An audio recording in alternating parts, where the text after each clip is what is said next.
안녕하세요. 사이트고 팬 여러분. 이번 영상도 찾아주셔서 감사합니다.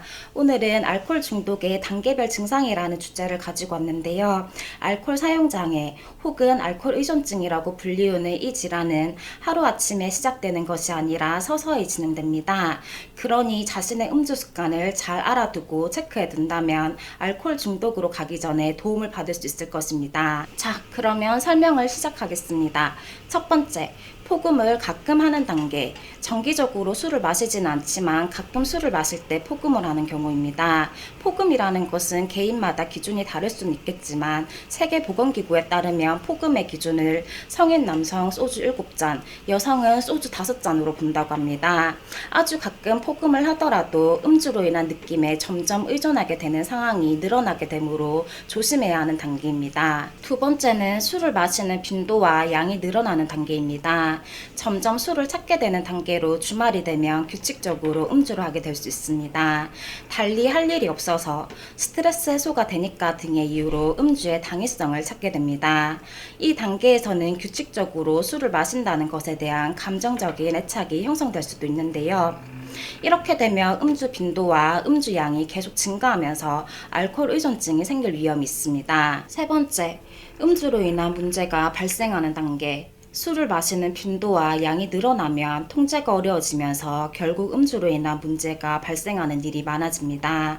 예를 들면 음주로 인한 폭력이나 음주운전으로 인해 법적인 문제를 겪게 될 가능성이 높은 단계가 바로 이 세 번째 단계입니다.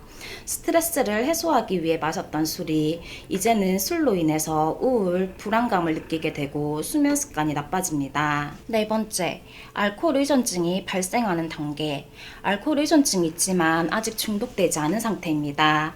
의존은 음주 문제 이후에 형성됩니다. 알코올에 대한 감정적인 애착이 있어서 규칙적인 일상의 한 부분이 됩니다. 이로 인한 어려움을 알면서도 술 마시는 것을 컨트롤할 수 없는 단계며 음주에 대한 내성이 생기면서 취하기 위해 더 많은 양의 술을 마셔야 할 수도 있습니다. 몸이 떨리고 과민해지고 불면증이 나타나는 등의 금단 증상도 나타나게 됩니다.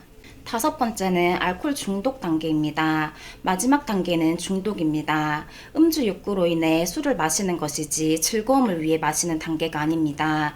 신체적으로 알코올이라는 물질을 갈망하는 단계입니다. 알코올 의존증이 있는 사람들의 문제는 자신은 문제가 없다고 생각할 때입니다. 앞서 말씀드린 각 단계마다 문제는 다 있기 때문에 술은 모든 사람들에게 안전하지 않습니다.